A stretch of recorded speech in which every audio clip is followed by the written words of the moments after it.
Il gagne 700 000 francs CFA par mois au pays. Il voudrait tout quitter pour venir au Canada en tant qu'étudiant international. Dans le live d'hier, près de 10 personnes lui ont donné leur avis, y compris des Canadiens.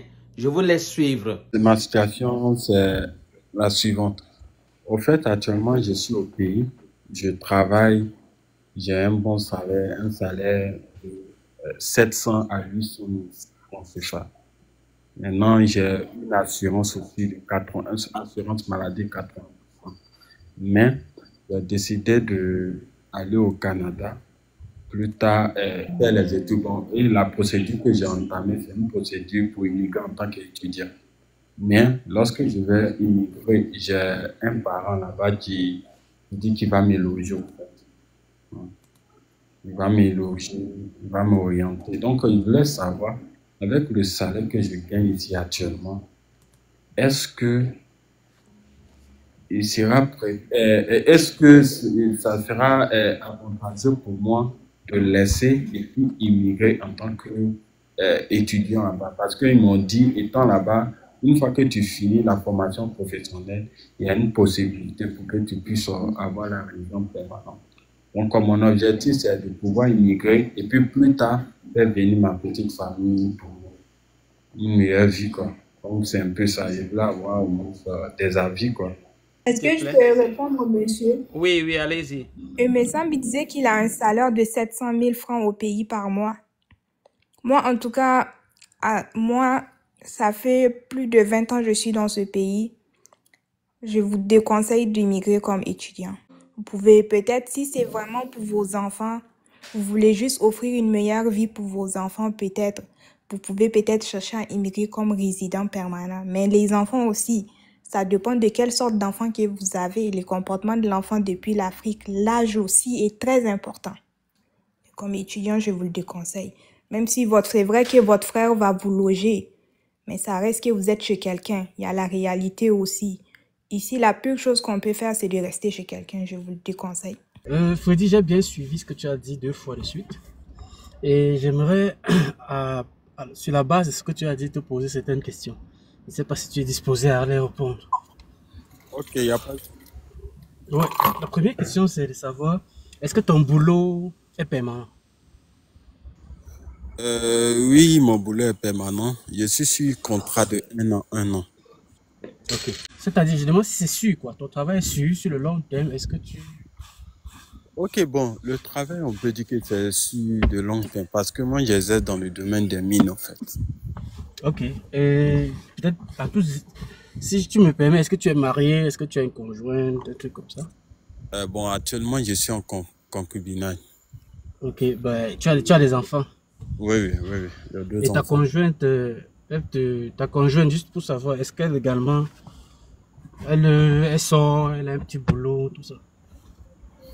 Bon, elle est juste en formation, en fait. Elle est en Ok, c'est formation. good. Actuellement, c'est moi qui m'occupe de tout, en fait. C'est good. Et ce que j'aimerais savoir, qu'est-ce qui te pousse à vouloir immigrer, particulièrement ici au Canada? Quelle est la principale raison d'abord? Le premier point, c'est, au fait, l'objectif même, c'est d'offrir un meilleur avenir à mes enfants. Ok. Actuellement, tes enfants, ils manquent de quoi? Les enfants sont encore petits. C'est pas parce qu'ils manquent de quelque chose, au fait. Mais il faut savoir qu'en Afrique ici, malgré Non, salaire... moi également, je suis un Africain. Te dérange pas? Je sais pourquoi je te pose cette question. Je suis un Africain. Bon, Et tu fais dans quel domaine? En réalité, je te pose ces questions pour évaluer les possibilités pour toi d'immigrer ou pas. Et d'après ce que je suis en train de... Et d'après ce que je suis en train d'observer, vraiment, tu n'as pas besoin d'immigrer. Autant étudiant que résident permanent, vraiment, ça ne vaut pas la peine. Toi, tes 800 ou tes 700 000, on me donne ça, moi je rentre au pays. Si j'ai une situation, si je parviens à avoir une situation permanente comme la tienne, je vois pas ce que je fous ici. Ah bon? Donc, si toi tu n'as pas, oui, si tu n'as pas un problème au niveau du travail, au niveau de la famille, avec les enfants, moi je vois pas je vois pas pourquoi tu penses à émigrer. Ce que je vais te dire, c'est que beaucoup de gens ont été dans des situations comme toi, et même moins que toi, et qui sont ici, et qui sont dans le profond regret. Parce que la réalité, c'est autre chose. Encore, et puis tu dis que tu peux même venir en tant qu'étudiant. Est-ce que tu as des millions et des millions de francs à dépenser pour les études et que tu n'es pas sûr d'avoir un boulot? Parce que il n'y a pas de garantie à avoir un boulot après l'école ici. Hein. C'est pas automatique. Ce qu'il faut qu'on te dise. C'est pas que tu vas fréquenter, tu auras un diplôme, tu auras un boulot. Non. C'est pas automatique. C'est-à-dire, c'est la bataille comme tu as eu ton boulot au pays. Tu vas te battre de la même façon pour avoir ce boulot au pays. Est-ce que tu es prêt à recommencer à subir tout ça? Parce qu'il ne faut pas penser que c'est le miel, que tout est clair comme ça. C'est toute une autre bataille et un environnement nouveau pour toi. Je le parle parce que je l'ai subi. Donc, et si j'avais eu autant d'informations, bien quelqu'un qui devait me dire certaines choses, j'aurais réfléchi autrement. Mais, toute la décision te revient. Réorganise-toi, tu t'en sors 1000 fois mieux que la moyenne des gens qui sont ici au Canada. C'est-à-dire, ne vois pas sur les réseaux sociaux et puis tout ce que tu vois là, hein, c'est juste le bling bling. C'est un pays qui a été construit, qui a été bien construit. Donc tout ce que tu vois avec, et n'écoute pas également le tapage que tu écoutes sur Internet et puis tout ça. Ils ont su vendre juste leur pays. Nous autres, on a de bons pays également, mais on ne sait pas nous vendre. Donc, pour quelqu'un qui a ta situation, qui a un boulot qui est stable, et tu n'as pas de problème, de pression au niveau du travail, non, moi je ne peux pas te conseiller, même de venir en tant que résident permanent, parce que je sais pas ce que tu viens recommencer ici. Étant donné que tu as un profil de carrière dans ton entreprise, tu es capable d'évoluer. Bon. Ce que tu dis là, c'est la raison pour laquelle je suis venu intervenir sur ce panel-là. Parce que le poste que j'occupe actuellement, vu que le domaine ça évolue, donc on peut dire dans au moins 2 ans, je peux avoir un salaire de 1 million, hein, et puis je peux avoir ça. Donc raison pour laquelle... En réalité... Ok. Donc ça va, j'ai en fait eu toutes les réponses et la recommandation qu'elle peut te donner, c'est d'enlever ça dans ta tête et de faire ta vie au pays. Tu vis une très belle vie, tu es même riche. Si je veux dire ainsi, considérer la situation de vie dans nos pays, tu es même riche. Bon, on peut parler de sécurité et puis tout, mais beaucoup de gens y vivent, il n'y a pas de souci. En fait, je le dis parce que la vie ici, il y a des choses que tu ne peux pas savoir si tu n'es pas là. On aura beau te dire, mais et il faut savoir qu'il y a la probabilité que tu retrouves un boulot, même pas retrouver un boulot, même la moitié de ce que tu as, même en intéressant ici comme résident, est quasiment nul. C'est-à-dire, tu vas nager sur ce qu'on appelle une probabilité vraiment très très nulle. Mais pourquoi donc laisser un cadre de vie aussi propice comme le tien, un profil de carrière, une petite vie avec la famille, et puis pour immigrer dans le vide? Bon, ça c'est la question que chez nous, beaucoup d'Africains, on ne se pose pas avant d'immigrer. Et généralement, on arrive ici, on se retrouve avec le choc culturel et tout, on se retrouve dans des situations où on ne peut plus parler. Mais bon, dans ton cas, moi, je peux te dire que tu n'as pas besoin d'immigrer. Parce que moi, je pense que l'immigration, c'est pour quelqu'un qui a peut-être qui a fait les études au pays et qui n'a pas de situation. Là, quand il arrive ici, il se rebâtit. Toi, tu as une situation, tu es posé, une famille, un bon boulot. Tu n'as pas besoin. Ce que tu viens chercher si tu as déjà. Merci, je laisse la parole. Ok. Je peux intervenir? Oui, le chef a dit qu'il est passé par là, on lui donne la parole. Merci beaucoup. Je pense que dans l'ensemble, les frères et sœurs qui m'ont précédé ont quand même su sérieusement planter le décor. Et si je dis que je suis passé par là, moi je suis venu ici en tant que résident permanent, avec toute ma famille. Mais malheureusement, je regrette d'avoir pris à un moment donné cette décision-là. Parce que, étant chez moi, honnêtement parlant, il n'y avait véritablement pas l'opportunité. Et tous mes proches dans mon entourage, personne n'a voulu quand même que je vienne dans ce pays. Mais je me suis dit, écoutez, je pourrais toujours y aller et que si éventuellement ça ne marche pas, je pourrais retourner chez moi. Donc j'avais un boulot très stable. J'étais cadre dans une grande entreprise avec un très bon salaire. Et quand je faisais la procédure, j'avais rencontré quelqu'un dans cette même procédure qui était venu quelques mois avant moi. Et donc, on a beaucoup échangé. Et je pourrais dire qu'à la dernière minute, c'est cette personne en fait qui a beaucoup plus pesé dans la balance pour qu'on vienne ici. Puisque j'étais, moi, pour l'histoire, moi j'avais mon CSQ et c'est après 3 ans pratiquement mon CSQ, en fait, j'avais 3 ans avec le CSQ pour venir dans ce pays. Et donc, quand j'ai décidé de faire le pas, mes dossiers venaient ici et le jour qui suivait en même temps, nos CSQ expiraient. C'est pour dire que j'ai pris beaucoup de temps pour réfléchir sur la décision de venir ou pas, parce que il y avait véritablement pas de l'intérêt. Et je voudrais aussi remercier la sœur, je pense que c'est la sœur Ami, qui a su toucher un point essentiel. Et quand elle a abordé le cas des enfants, moi qui suis ici, je suis venu là, je suis actuellement là avec mon épouse et mes enfants, mais je peux vous dire que plus jamais, jusqu'à ce que moi je ne meure, je ne pourrai plus dire que je suis venu dans ce pays pour les enfants. Je ne pourrai jamais le dire. Parce que en venant, c'était entre autres les raisons pour lesquelles on se disait, ben écoutez, on venait pour nos enfants. Non, moi j'ai grandi en Afrique, j'ai fait toutes mes études en Afrique et j'ai réussi en Afrique. C'est vrai, le Canada offre autant d'opportunités. Ça, on ne se le cache pas. Mais ces opportunités, est-ce que c'est fait pour tout le monde? Est-ce que c'est tout le monde qui arrive à les saisir? Moi, quand je suis revenu dans ce pays, j'ai étudié encore. Je suis retourné à l'école, j'ai fait encore des études. Mais je vous assure que ce que je gagne avec même le niveau que j'ai aujourd'hui n'atteint pas ce que je gagnais quand j'étais chez moi. Et le niveau de vie que j'avais chez moi, je ne sais pas si je vais l'avoir ici. Parce qu'on se retrouve dans un environnement où vous avez des gens qui ne gagnaient pas grand-chose au pays et qui viennent ici, qui réussissent mieux que des gens qui gagnent bien au pays. Tout est question aussi d'opportunité. Tout est surtout question de sur qui vous êtes tombé, qui vous a orienté, qui vous a accueilli, dans quel environnement vous avez eu la chance d'atterrir. C'est autant d'éléments qui déterminent. Sinon, de ce que nous avons comme bagage, de tout ce que nous avons comme diplôme, je peux dire que, en tout cas, dans moi, mon entourage, puisque aujourd'hui j'exerce un métier qui me permet d'être en contact avec beaucoup de personnes, et je puis dire quand même qu'il y a tellement d'histoires que les gens peuvent raconter. Et quand vous les écoutez, vous vous posez la question de savoir est-ce que on a vraiment pris le temps de réfléchir avant de prendre cette décision. Je parle de moi, pas parce que je voudrais l'encourager ou le décourager, mais c'est pour lui dire quelque part que les choses ne se passent pas toujours comme on le souhaite.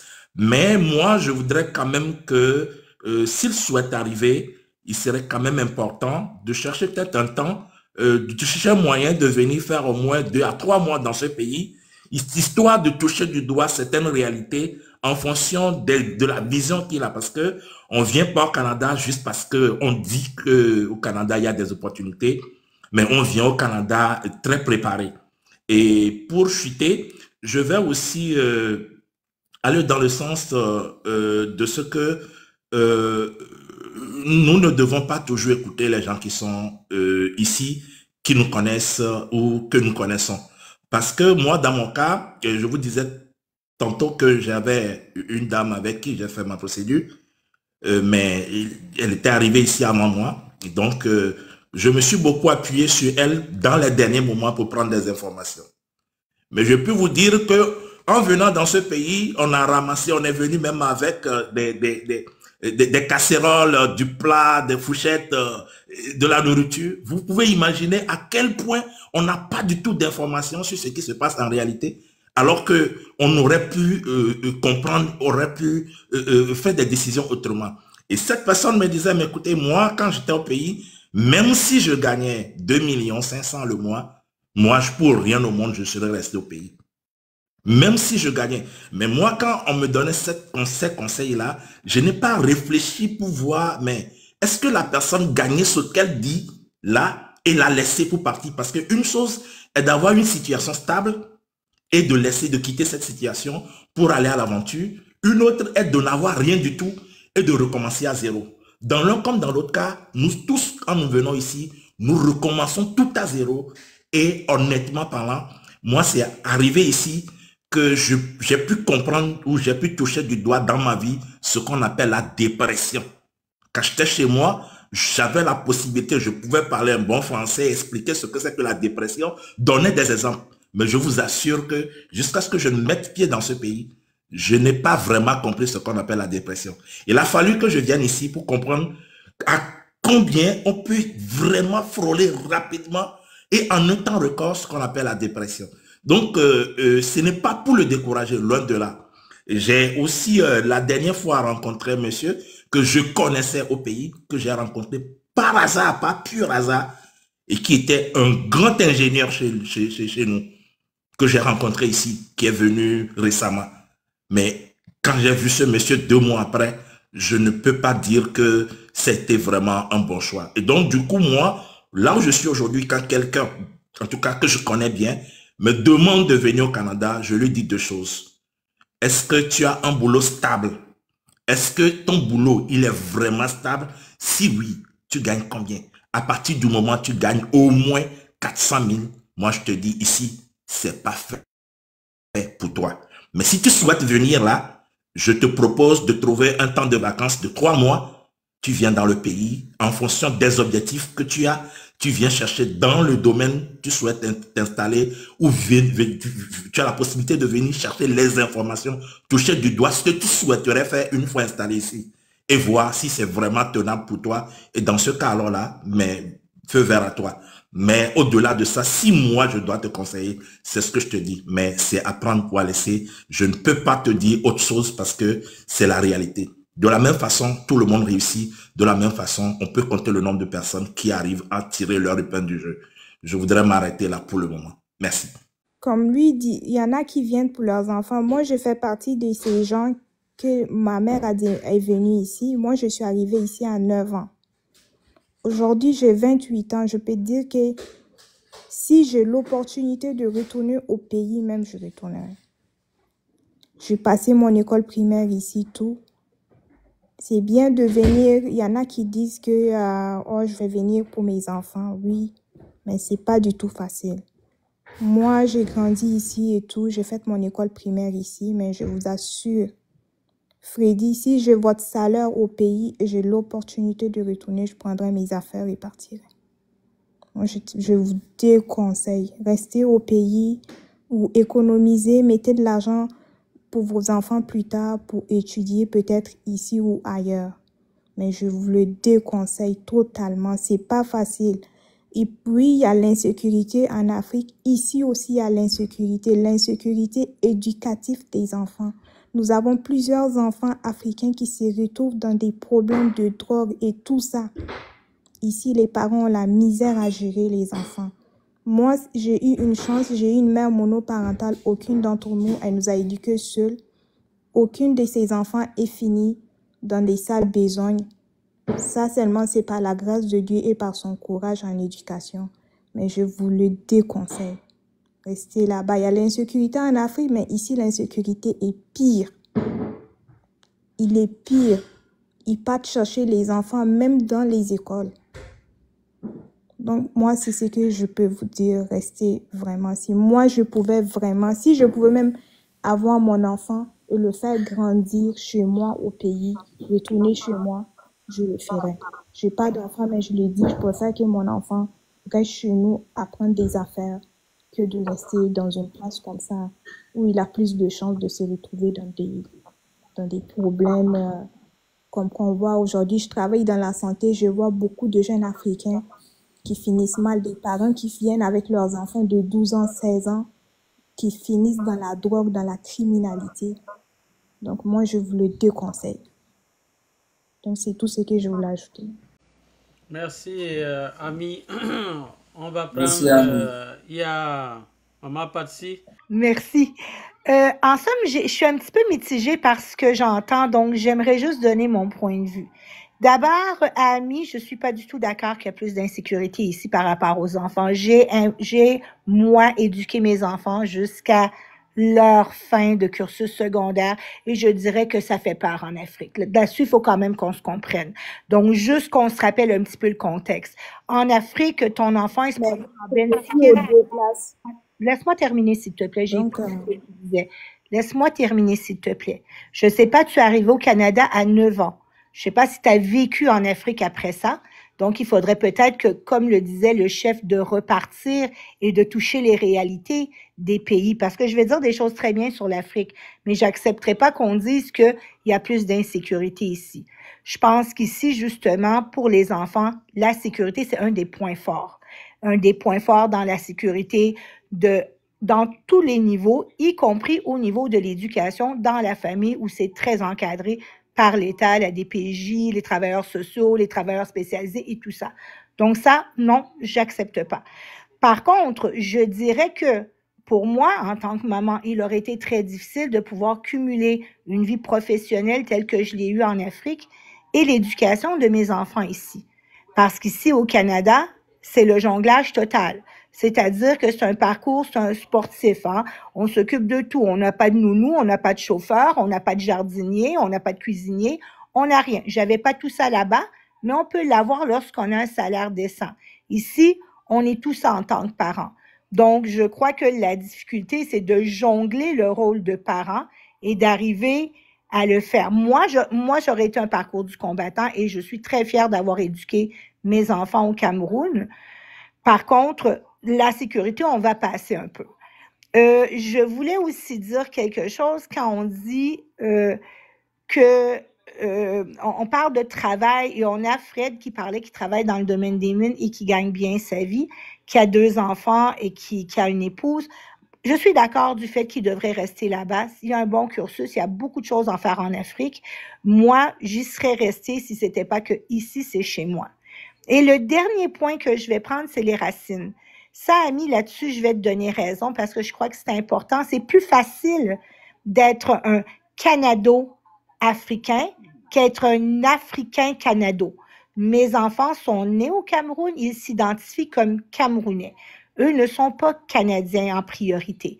Donc, j'ai pu leur donner des racines et vraiment des racines, comme on dit là, où ils ont une famille, une culture, ils connaissent l'Afrique et ils peuvent ramener ça ici après.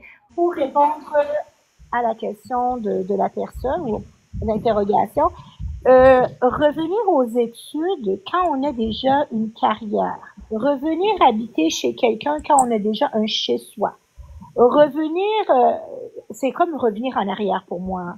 C'est-à-dire que déjà, j'aimerais bien savoir dans quel domaine il compte revenir aux études pour qu'on puisse savoir dans le domaine où il s'en va s'il y a des ouvertures. Parce qu'il faut savoir quelque chose de très important. Je pense que les gens confondent un permis d'études, une résidence permanente, et même une résidence permanente et une citoyenneté. Le permis d'études ne garantit pas une résidence permanente. On peut venir faire des études ici, ne pas être dans un domaine en recherche ou ne pas être dans la bonne région dans le pays et se ramasser à rentrer après ses études et dépenser beaucoup d'argent. Donc déjà, on veut étudier en quoi? Dans quelle partie du Canada? Est-ce qu'on va habiter dans une ville ou dans une région? Quel est le secteur d'activité et ses débouchés là où on y va? Ça, c'est des questions qu'il faut se poser avant de venir. Et comme je disais maintenant, lorsqu'on a une certaine autonomie de vie et son confort, comme d'autres le disaient, est-ce qu'on a envie de prendre le risque de pendant 3 ans, 4 ans, 2 ans, tout mettre ça sur la paille sans avoir de garantie? Moi, je crois que si on a un métier, comme quelqu'un m'a reproché de dire le mot Cameroun, je vais dire le mot Afrique, si on a un métier dans son pays et qu'on gagne bien sa vie, on gagne peut-être à attendre et faire une demande de travailleur qualifié si son métier nous le permet ici et de pouvoir travailler plutôt que de régresser. Ça, c'est mon opinion. Donc, voilà un petit peu les différents points que moi, je retiens. Je vais laisser la parole aux autres. Oui, merci, Maman Patsy, pour ton intervention. Qui d'autre voudrait prendre la parole? Si vous permettez, je voudrais rebondir rapidement. Oui, allons-y, chef. Oui, j'apprécie beaucoup l'intervention de Maman Patsy. Oui, elle a su faire la part des choses. Ce que je voudrais repréciser dans ce cas-là, quand on parle de nous venons ici pour les enfants, en fait, l'idée qu'il y a derrière, c'est que on se dit, nous sommes prêts à nous sacrifier pour que les enfants puissent au moins avoir ce que peut-être nous ne pourrions pas véritablement avoir. Donc, je pense que c'est dans ce sens que les gens disent généralement, moi-même y compris, que, écoutez, nous venons ici, quelque part aussi, c'est pour les enfants, oui. Mais malheureusement, ce qui se passe dans la vraie vie, pour ce que moi j'ai vu ici depuis que je suis là, c'est que comme elle a su bien toucher ce point-là, tout le monde n'arrive véritablement pas à gérer et la maison et le professionnel. Et souvent, moi je vois des enfants ici qui en réalité, ils vont à l'école seuls. Voilà. De petits enfants qui vont à l'école seuls, personne ne les accompagne. Et moi, dans ma ville ici, je remarque très souvent vers la sortie des cours, il y a toujours un véhicule de police qui est quelque part. Je ne sais pas si c'est comme ça qu'ils sont organisés partout, mais je peux dire quand même que sur cet aspect, moi en tout cas, je vois plein de petits enfants aller à l'école seuls. Mais là n'est pas véritablement moi ma préoccupation. Ma préoccupation, c'est par rapport aux parents. Puisque, qu'est-ce qui se passe? Il y a très peu de parents qui arrivent à pouvoir trouver le juste milieu entre ces enfants qu'ils prétendent vraiment, pour qui ils prétendent se sacrifier. Parce que je connais beaucoup de personnes qui, par le type de boulot qu'ils exercent, ils n'ont pas le temps de voir les enfants se réveiller, ou ils n'ont pas le temps de voir les enfants se coucher. Mais on dit qu'on est venu pour les enfants et qu'on se sacrifie, ou on se sacrifie pour ces enfants, mais pour ces mêmes enfants, on ne sait pas comment ils ont passé leur journée à l'école. Ils ne savent pas quels sont les devoirs de ces enfants parce qu'ils doivent aller chercher le quotidien. Mais quand on est stable, on cherche un boulot qui puisse permettre d'avoir cet équilibre. Mais on n'a pas cette opportunité-là parce que on doit payer les factures et autres. Donc, on est obligé d'aller travailler et au détriment de ces enfants-là, pourtant pour qui on dit se sacrifier. C'est la nuance que moi je voudrais apporter et c'est sur ce point-là que je voudrais que les parents comprennent la nécessité pour moi lorsque je dis qu'aujourd'hui je ne parle plus de c'est pour les enfants, c'est sacrifié pour les enfants. Parce que quand c'est sacrifié pour les enfants, on trouve un boulot qui nous permet de pouvoir suivre ces enfants-là quand ils reviennent de l'école, de pouvoir discuter avec ces enfants, de voir s'ils ont des devoirs. Moi, pour moi, se sacrifier pour les enfants, c'est ça. Parce que le meilleur héritage qu'on puisse laisser à nos enfants, c'est une meilleure formation.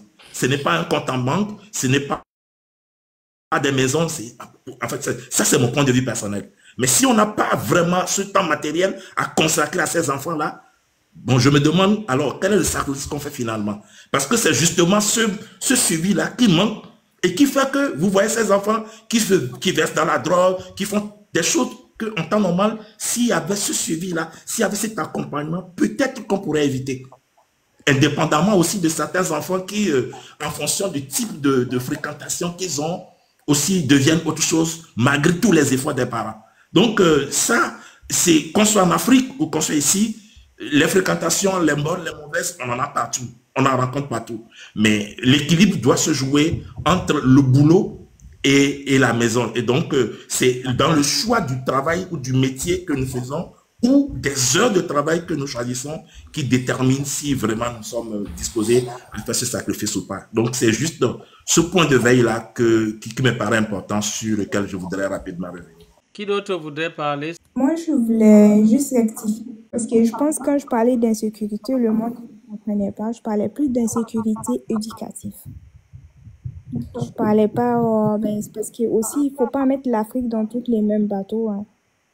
L'Afrique, c'est pas juste le Cameroun. C'est ça que je voulais en revenir. C'est pas parce que le monde y pense c'est des armes partout et puis tout. Non. Moi, je parlais plus d'insécurité éducative. C'est de cela que je parle. Dans le fond, dans le sens que l'enfant, il peut tout virer croche, il peut tomber dans les gangs de riz, puis tout. Moi, je parlais plus de ça. Puis la réalité, on la vit. On l'a vu. Combien d'enfants qui sont venus ici avec leurs parents qui se retrouvent à Robert Giffard ou dans la criminalité. Les parents, ils viennent ici pour donner une meilleure vie pour leurs enfants. Ils arrivent ici, ils n'arrivent pas avec l'enfant, puis tout l'enfant, il se retrouve dans des histoires croches de drogue, puis tout. Combien d'enfants? Et puis, il y en a de plus en plus. Combien de travailleurs qualifiés qui sont arrivés ici avec leurs enfants? L'enfant s'est retrouvé en prison ou à Robert Giffard. Puis des nouveaux arrivants qui viennent d'arriver. Moi, je parlais juste de ça. Puis c'est bon d'immigrer ici, mais il faut connaître le comportement de ton enfant aussi. C'est pas avec tous les enfants qu'on peut immigrer ici. Si ton enfant est déjà au pays, tu as la misère avec de base. Imagine ici, ça va encore être plus pire.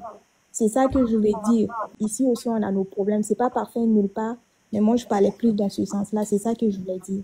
Puis il y a même des statistiques. Même, je travaille en tant qu'infirmière, puis j'envoie des nouveaux arrivants, même au travail, qui viennent me voir, ils ont de la misère avec leurs enfants. C'est de ça que je dis, oui, c'est bon d'immigrer, mais ton enfant, il faut que tu la connaisses aussi. Vous voudrez prendre la parole? Bon, je vais me permettre d'intervenir aussi rapidement. Bonsoir à tous.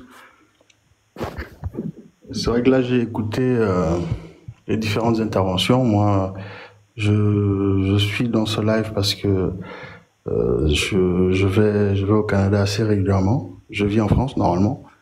Et puis, aujourd'hui, depuis un moment, quoi, je commence à envisager de franchir le pas et d'aller au Canada.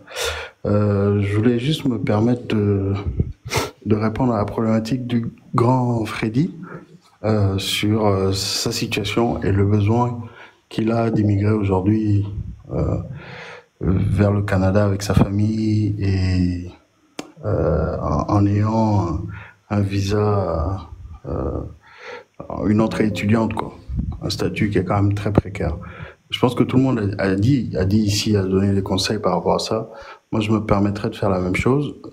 Je pense parce que pour avoir vu des personnes qui ont fait ce mouvement-là et qui se sont retrouvées après dans de très grandes difficultés, parce que c'est une responsabilité très très grande. Et aujourd'hui, même en Europe, le fait d'avoir un statut d'étudiant ne garantit pas d'avoir après une profession, une situation stable.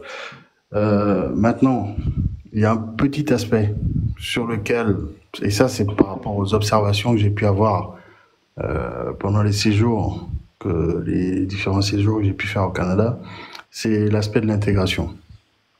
J'ai trouvé, peut-être à tort, que certaines personnes n'étaient pas dans une logique d'intégration.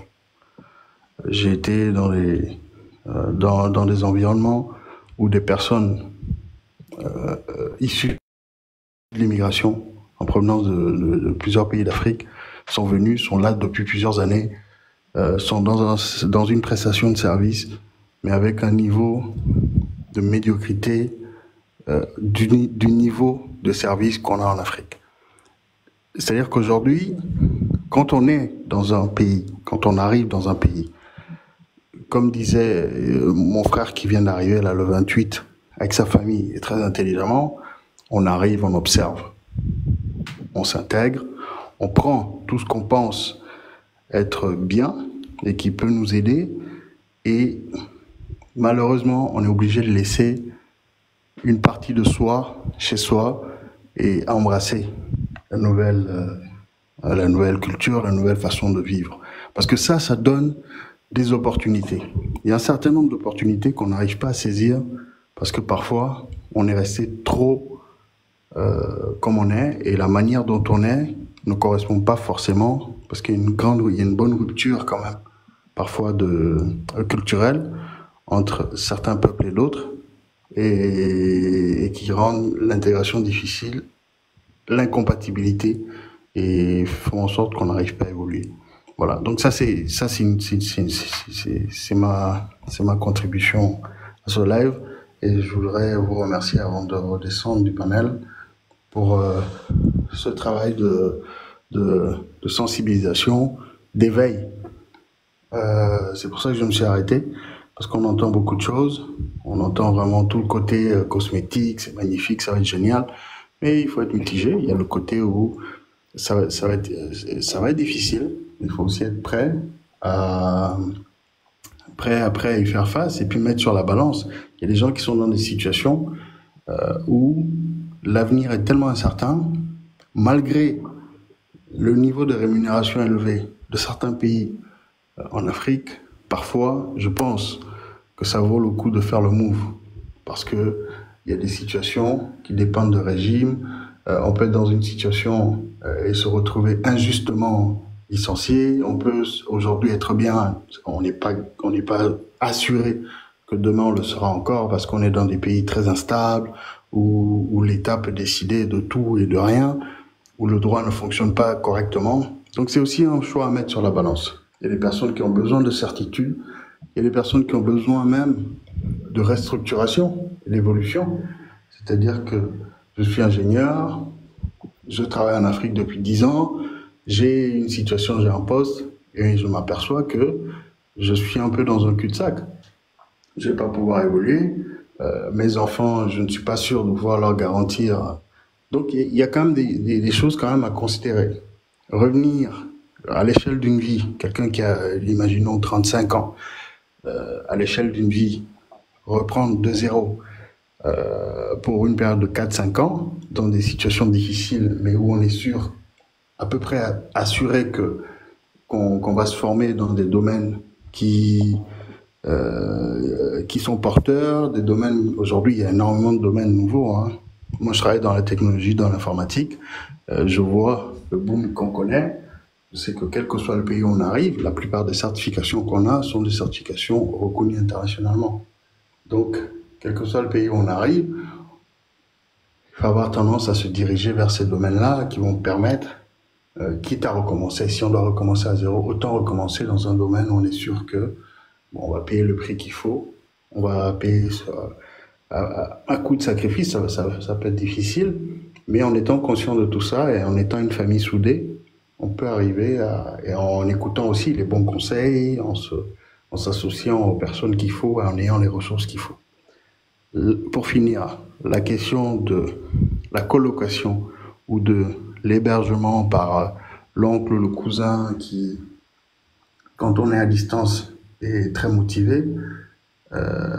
Moi, ça, quel que soit le pays, même en Afrique, je le déconseille à qui que ce soit. Encore moins quand on a une femme, quand on a un enfant ou des enfants. Voilà. Donc il faut s'assurer des ressources, d'avoir les ressources qu'il faut, se préparer mentalement, se dire ça va pas être tout rose tous les jours, hein, c'est extrêmement dur.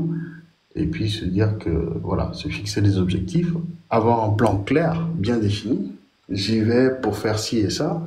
Être conscient aussi des lacunes qu'on a. Parce que parfois, culturellement, nous, enfin, je parle en tant qu'Africain, on a tendance à se dire que, bon, au niveau de la moralité, on est les meilleurs du monde. Mais il faut être ouvert à parfois faire face à des chocs, voir des situations auxquelles on n'a pas l'habitude, de faire face et de se dire voilà, les gens vivent comme ça ici, c'est leur façon de vivre. Voilà, donc c'est un peu tout ça que je voulais participer. En tout cas, merci beaucoup. Merci. On va laisser la parole à Bio. Bio, est-ce que tu es prête à parler? Vous m'entendez bien, c'est bon? Ok. Je ne vais pas revenir sur les sujets que les autres ont déjà évoqués, qui sont à considérer par notre frère Freddy et tous les autres qui ont l'intention de s'installer soit au Cameroun, par le cas du Canada. Mais Freddy, par exemple, il a dit que il gagnait 700 000 francs au Cameroun. Il a une famille stable. Bon, tout ça, on l'a entendu. Moi, ce que je voudrais savoir, est-ce que Freddy, déjà, ça dépend du domaine dans lequel il voudrait, le domaine d'études qu'il veut saisir. Est-ce que c'est un domaine qui va améliorer ses conditions? Quand je parle de conditions, je veux dire que est-ce qu'il revient faire 2 ans, 3 ans, 4 ans d'études de spécialisation pour pouvoir avoir un meilleur poste, pour viser gros dans le domaine dans lequel il se trouve, ou alors il veut complètement changer de filière et avoir de nouvelles opportunités qui s'ouvrent? Si oui, moi je lui dirais, tu as un bon boulot, essaye de vérifier dans ta compagnie s'il y a une mise à disposition. Parce qu'il y a plein de compagnies en Afrique qui ouvrent les mises à disposition, où tu peux prendre 1 an, 2 ans, 3 ans, avec, comment je vais dire ça, des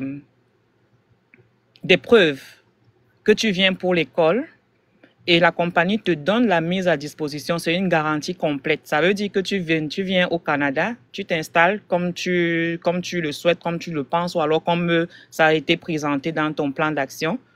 Là, ça te donne les opportunités non seulement d'aller à l'école, d'observer de gauche à droite comment est-ce que tu peux t'intégrer. Tu vas observer tous les domaines dont on a parlé, c'est-à-dire l'éducation des enfants, toi-même ta stabilité ici.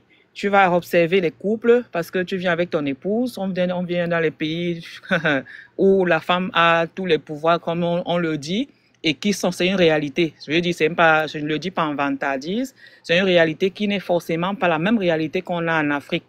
Il y a quelqu'un qui a pris la parole tout à l'heure pour dire, tu connais les conditions de vie, tu connais ta famille, je veux dire, tu connais ton épouse, tu connais tes enfants. Est-ce que tu es prêt à venir ici et te dire que aujourd'hui l'autorité complète à 100% que tu as sur ton enfant au Cameroun, ce ne sera pas la même ici. Ça va baisser, ça va chuter à peut-être 50% ou 25%, ça dépend de comment est-ce que les choses vont se passer. Parce que comme j'ai envie d'insister, tous les couples ne connaissent pas les mêmes difficultés au niveau des enfants, mais c'est une réalité dans nos pays. Quand on arrive ici, l'éducation est complètement différente. Mais moi, je dis, si la compagnie dans laquelle tu travailles a l'opportunité de te donner une mise à disponibilité, je sais comment on dit ça, mise à disponibilité, c'est ça, ou mise à disposition entre les deux. Ça veut dire qu'on te donne un temps de 2, 3 ans, 4 ans, où tu peux partir, mais tu ne perds complètement pas ta place. Ça veut dire que le jour où tu décides de revenir, tu dis à ta compagnie, je suis revenu, mes 2 ans sont arrivés, 1 an et demi, 18 mois, 24 mois, je suis revenu. Ils ont le droit et le devoir de t'intégrer parce que c'est la loi, en fait, c'est des documents que vous avez signés. Si ta compagnie te donne ce document-là, moi, je te demanderai de mettre ta famille, ton épouse et les enfants en sécurité, de venir au Canada. Tu vas faire ton école et puis tu vas observer tous les autres domaines que tu voudras observer. Et maintenant, si tu veux les faire venir, tu voudras les faire venir. Sinon, tu as ton poste qui t'attend, ton salaire, ta sécurité du pays. Et avec les finances que tu as, tu pourras mettre l'argent de côté pour envoyer tes enfants à l'école à l'étranger. Donc, c'est ce que je voulais ajouter. Qui d'autre voudrait intervenir? Bon, moi, le conseil que j'aimerais donner à mon frère Freddy, c'est que si tu peux faire ta procédure en tant que résidence permanente, vas-y, fais-le. Aujourd'hui, quand on regarde l'éducation, même en Afrique, il y a certains parents qui travaillent, même en Afrique. Ils se disent qu'ils déséduquent trop les enfants. Oh, c'est la merde. Quand vous regardez ce que les enfants font, l'éducation, pour moi, l'éducation commence à 70% des rencontres. Si vous avez réussi au niveau de votre femme, c'est-à-dire si vous êtes avec la femme qu'il faut, sachez que vous avez réussi l'éducation de votre enfant à 70%. Ça veut dire que même si vous venez au Canada, personne au Canada va détourner votre enfant. Maintenant, côté immigré au Canada, et côté études, ça ne va pas vous aider. Parce que vous avez déjà une vie d'adulte. Moi, le conseil que je peux vous donner, c'est que si vous avez vos moyens, vous mettez vos moyens en jeu, vous venez comme résident permanent. Là, ça vous ouvre des portes, donc exagérément de portes. Parce qu'aujourd'hui, vous pouvez être au Canada, demain vous êtes en Australie, demain vous êtes aux États-Unis, ça vous ouvre les portes. Et vous pouvez faire des formations parce que moi, je parle dans mon cadre au Cameroun, les formations que je peux faire, par exemple, ici au Canada, avec ma résidence permanente, je ne pouvais pas les faire au Cameroun. Je devais passer par où. Donc, c'est la réalité. L'ouvrage ouvre des portes. Si tu peux faire ta procédure résidence permanente, vas-y, fais-le. Quant à l'éducation des enfants, c'est à toi que revient l'éducation de ton enfant. En Afrique, même, on éduque les enfants avec le bâton, mais logiquement, on ne devrait même pas taper sur l'enfant. Parce qu'un parent qui a réussi au niveau de sa femme, quand ils font les enfants, ils ne bavardent pas trop. Ils parlent une fois, l'enfant comprend. Mais si vous savez que vous n'avez pas la même mise sur vos enfants, ça serait difficile de pouvoir parler à l'enfant ici au Canada. Donc ça, c'est le conseil que moi, je pourrais donner. Et je vous souhaite bonne soirée à vous tous. Oui, allons-y. Malheureusement, j'ai entamé la procédure jusqu'à je suis à la dernière étape. Comme mes contacts pour le dépôt du passeport. Donc, à ce stade-là, est-ce que je peux avorter toute la procédure? Là, vous êtes déjà lancé. Mais à ce niveau, c'est un peu difficile. Mais en tant que venir au Canada en tant qu'étudiant, vraiment, c'est beaucoup d'argent. Hein. C'est beaucoup d'argent. Même en termes de santé, parce que si vous venez, votre enfant a un problème de santé ou votre femme a un problème, ou si peut-être votre femme tombe enceinte, il faut qu'elle accouche, vous allez dépenser des millions. Non, je viens seul. Si vous venez seul, c'est bon. Si c'est que vous venez seul, c'est bon. Moi, je pensais que vous venez avec toute la famille. Si vous venez seul en tant qu'étudiant, lancez-vous. Chaque personne a sa chance. Tout le monde n'a pas la même étoile. Vous pouvez venir vous trouver autre chose. C'est juste, ce n'est qu'à vous c'est vous qui avez la décision en fonction de qui vous êtes et en fonction de qui vous savez qui vous êtes. Comment votre étoile fonctionne, quel est votre potentiel. Parce que généralement, moi, le conseil que je donne toujours aux gens, c'est que quand on se met dehors dans la nuit et qu'on regarde le ciel, les étoiles brillent à des intensités différentes. Maintenant, quelqu'un qui a une étoile basse peut venir te conseiller alors que toi, tu as une étoile haute. Ça te fait, tu prends des décisions que, toi, avec ta manière de fonctionner et comment tu as l'habitude de fonctionner, tu sais quelles décisions tu peux prendre. Pour moi, si tu peux venir comme étudiant et que tu es seul et que tu es capable de pouvoir gérer, viens, ça peut t'ouvrir les portes. Tu peux venir là et puis tu parviens à être résident permanent et puis tu parviens à faire monter ta famille. On ne sait pas. S'il peut aussi, comme l'autre dit, au niveau de son emploi au pays, le garder en stand-by, genre, comme pas juste démissionner, je sais pas comment ils appellent ça. Ici, on dit un congé sabbatique, genre, une année sabbatique. C'est en stand-by. C'est étant donné qu'il est rendu jusqu'à la fin de ses procédures. En tout cas, une année comme sabbatique, puis en stand-by, mettons dire que au moins, il va être là, puis il va voir c'est quoi. Moi, il y aura sa job au pays pour le baquer. Moi, je dirais que c'est vraiment un véritable cas d'école. Et c'est vrai que la procédure est pratiquement bouclée, mais je pense que cette pédagogie est quand même essentielle, au moins avec toutes les informations qu'il a eues aujourd'hui. Mais mon frère Freddy, je pense que ça va beaucoup t'aider à te réajuster, à mieux te préparer psychologiquement et surtout aussi à voir quelle orientation tu donnes définitivement à ton arrivée ici. Je suis sûr que ça va beaucoup plus amoindrir les choses que si éventuellement il n'y avait pas eu cet échange-là. Donc, essaye quand même la mise à disponibilité, c'est quand même une très très bonne porte de sortie. Ça pourra te garantir évidemment ton boulot. Mais comme l'a dit quelqu'un aussi, comme je le disais au départ aussi, tout le monde a sa chance. Ça dépend de ce qui on est tombé, ça dépend de quel environnement, ça dépend de plusieurs paramètres. Et sachant que toutes ces choses que nous disons aujourd'hui existent, moi je te suggérerais de prendre ce que tu peux prendre en compte et de voir comment est-ce que tu te repositionnes, comment est-ce que tu réajustes tes objectifs, parce que tout est question d'objectifs aussi. Pour réussir, même qu'on vienne en tant que résident permanent, en tant qu'étudiant ou travailleur, dans tous les cas, tout est question d'objectifs et de volonté. Quand on a des objectifs et on a vraiment la volonté, on se donne les moyens de parvenir et de réussir, d'atteindre les objectifs qu'on s'est fixés. Donc moi, je dirais, regardez, voyez comment est-ce que vous pouvez vous réajuster vos objectifs et vous dire que là où vous venez, c'est pas ce que tout le monde dit, mais tout le monde peut réussir aussi. Parce que j'ai vu des gens dans ce pays qui, s'ils étaient restés chez nous en Afrique, ils n'allaient jamais acheter un véhicule. Je connais des gens qui pourraient même pas se construire une maison un jour, quand on voit un peu leur situation au pays, mais qui, arrivés ici, ont quand même pu se classer. C'est pas tout le monde. C'est-à-dire, quand on regarde les statistiques, c'est pas ce qui vient en tête. Mais c'est des cas qui existent quand même. Et donc, tenez compte de tous ces éléments-là et réajustez-vous. Dites-vous que vous avez déjà laissé ce que vous avez laissé derrière. Et puis, allez-y comme vous pouvez. Donnez-vous les moyens. Surtout l'information. Ce qui nous tue le plus ici, c'est les informations. Parce que nous n'avons pas d'informations, nous ratons beaucoup d'opportunités. Parce que nous n'avons pas d'informations, nous tombons dans tellement de pièges. Donc, ce que moi je pourrais dire aussi, il faut pas manquer d'aller chercher les informations et aller vers les sources fiables. Ça pourra vraiment aider. Sur ce, je vous souhaite une très bonne soirée. Si vous pouvez me descendre pour laisser la place à d'autres personnes aussi, ce serait intéressant de partager leur expérience. Merci à tous. Je sais que là où Freddy est là, sa tête chauffe un peu parce que c'est... Vraiment, hein? Ben, il ne faut pas avoir peur de toutes les façons. Quelle que soit la décision que tu vas prendre, dis-toi que tu prends une décision d'adulte qui vient avec ses avantages et ses inconvénients.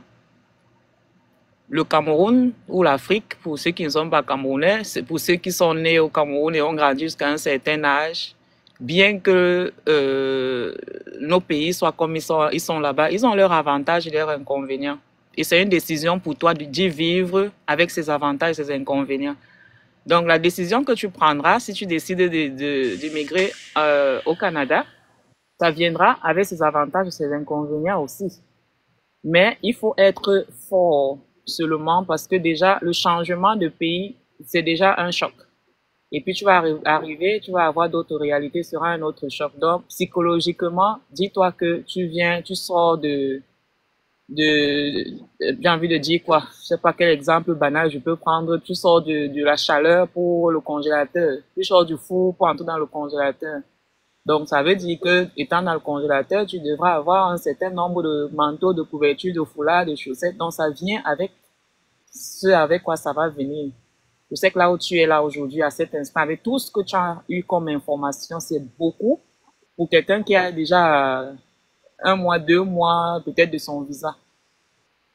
Mais, tiens bon, c'est une décision de papa que tu prends, homme de chef de famille que tu prends. Tu es le capitaine de ton bateau, c'est-à-dire ta femme et tes enfants. Tu prendras une décision pour eux. Donc, tu décides de rester au pays. Si c'est la décision que tu prends, ne te dis pas que si je savais. Si c'est la décision que tu prends maintenant pour aller au Canada, ne dis pas que si je savais. Dis-toi que tu as démarré la voiture, tu as pris le bateau, tu es parti et tu es de l'autre bord et tu feras avec. Moi, je te souhaite juste beaucoup de courage parce que tu en auras besoin, quelle que soit la décision que tu prends. C'est-à-dire, même si tu restes au pays, ça te demandera beaucoup de courage parce que si tu ne viens pas au Canada et que, God forbid, tu perds ton boulot, ou alors que tu changes de branche et que ça ne te plaît pas, tu vas regretter. Tu vois ce que je veux dire? Mais sois fort psychologiquement et je te souhaite vraiment beaucoup de courage pour la suite de ton parcours. J'espère que au cas où tu viens au Canada, que tu remonteras dans ce panel dans 6 mois, dans 1 an, pour nous donner l'évolution de ta posture, ta nouvelle posture. Donc, beaucoup de courage. Et puis, merci beaucoup. Merci pour tout. Mon avis personnel en tant qu'étudiant, vu ta situation, pour moi, personnellement, je ne peux vraiment pas te conseiller de venir en tant qu'étudiant international. Je dis même si tu viens étant seul. Je dis vraiment, vu ta situation et ton statut que tu as de l'autre côté, je peux vraiment pas te conseiller ça parce que tout simplement parce que pour les études, tu vas dépenser beaucoup. Et tu vas devoir encore chercher la résidence permanente. C'est un autre défi là-bas. Hein. Donc, je ne pense pas que c'est aussi évident que ça.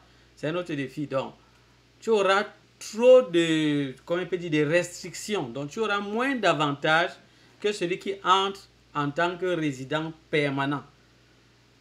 Donc, le fait pour toi de venir en tant qu'étudiant, c'est vraiment, moi, je ne peux pas vraiment te conseiller ça. Et même la plupart des jobs que les étudiants font, carrément, c'est vraiment... Parce que si les résidents permanents parviennent quand même encore à trouver certains jobs qui, je peux dire, parfois peuvent être moyens, en tant qu'étudiant, non, la plupart, c'est vraiment... Tu vas assister à ce qu'on appelle un bon déclassement. Par rapport au niveau que tu avais, c'est quelque chose qu'il faut que tu sois trop près dans ta tête pour accepter ça. Que tu dépenses beaucoup. Tu as moins d'avantages. Et en dehors de ça, même dans le lieu de travail, tu te sens comme totalement diminué. Il faudrait vraiment que tu sois prêt à accepter tout ça avant de t'engager dans cette voie-là. C'est vraiment ça. Moi, sinon, pour moi, personnellement, je ne peux pas te recommander ça. Je ne peux vraiment pas te recommander de venir en tant qu'étudiant. Maintenant, résident permanent, je crois que les gens ont sorti beaucoup d'aspects qui peuvent te permettre de mûrir ta réflexion. Parce que si tu veux vraiment faire des études, la meilleure voie avec ton statut, c'est de venir en tant que résident permanent et poursuivre tes études. Parce que là, tu pourras payer moins d'office. Donc, c'est ce que je peux dire ici en attendant. Est-ce qu'il y a quelqu'un d'autre qui voudrait parler? J'espère que vous allez bien. Freddy en particulier, bonsoir. J'espère que de là où tu te trouves, tu vas bien. Ok, j'espère que tu as suivi le panel. On n'est pas ici pour te vendre le rêve canadien, en fait. C'est pas illusionnel, s'il faut le dire. Mais il faudrait que tu prennes ce que tes frères sont en train de te dire avec les pincettes. C'est très pertinent. Tu as un très gros salaire au pays. C'est pas évident. C'est un gros challenge. Le Canada a ses réalités. Le Canada en lui se définit simplement par le statut de chaque personne. C'est quand tu arrives sur le territoire que tu comprends que tu es au Canada.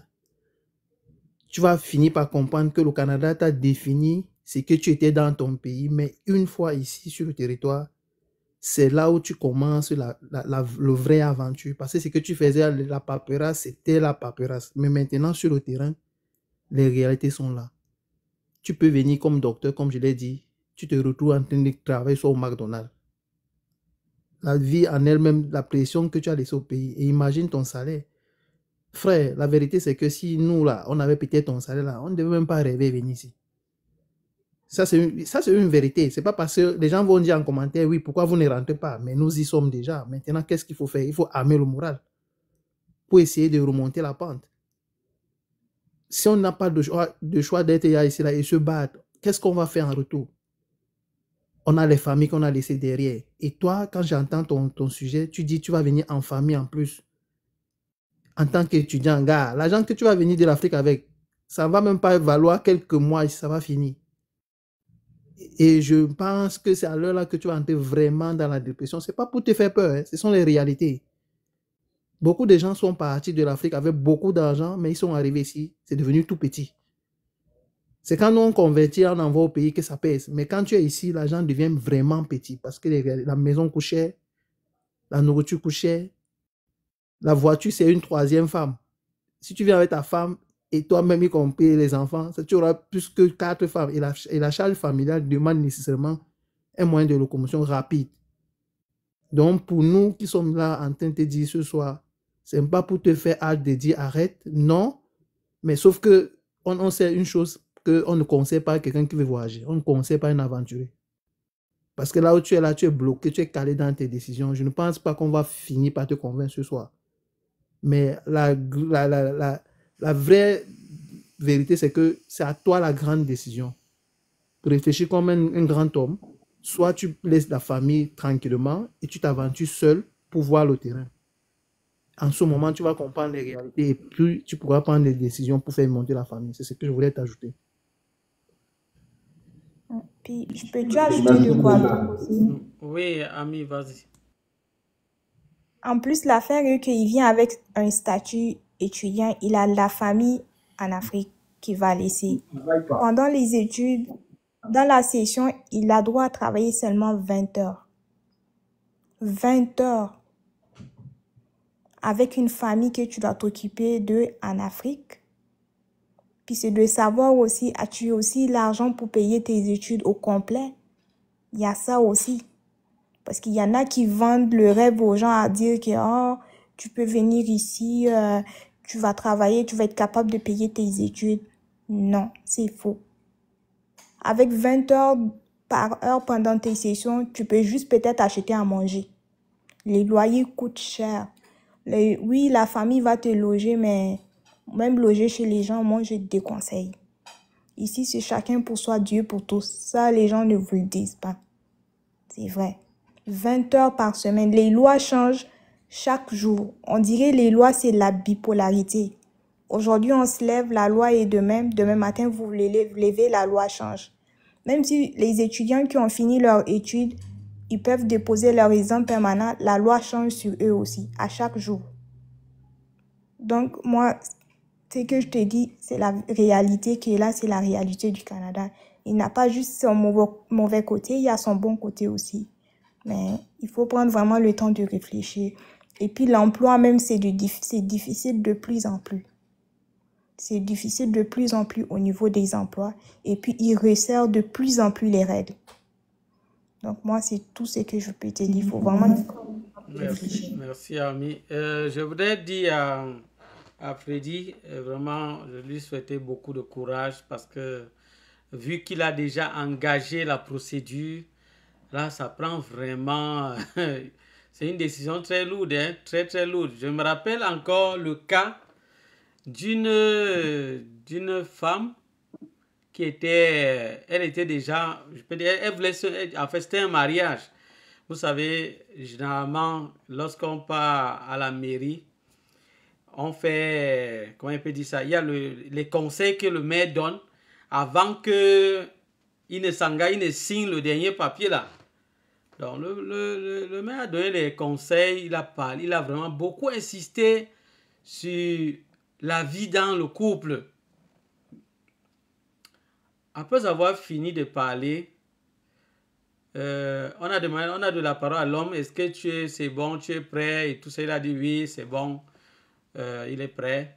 On a donné la parole à la femme. Elle a dit non. Et je vous rappelle que la famille avait déjà préparé, hein, tout était déjà préparé. Donc tout, c'est-à-dire on savait que on vient célébrer le mariage. La femme a dit non. Qu'elle voit vraiment finalement que elle ne peut pas.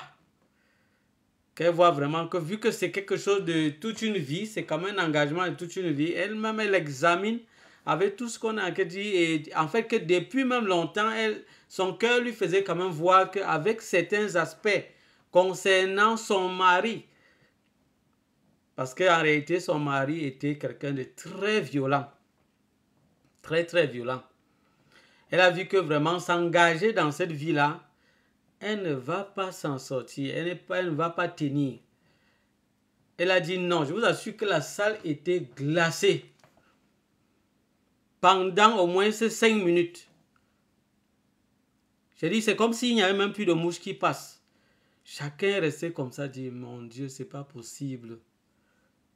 Les gens se tournaient seulement, guettaient seulement un peu le mari pour voir un peu comment est-ce qu'il est. C'était vraiment pas facile. Mais on a essayé de comprendre.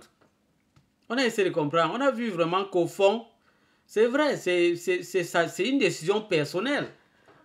C'est pas comme si on ne force personne de se marier. Donc même s'ils ont déjà tout dépensé, tout,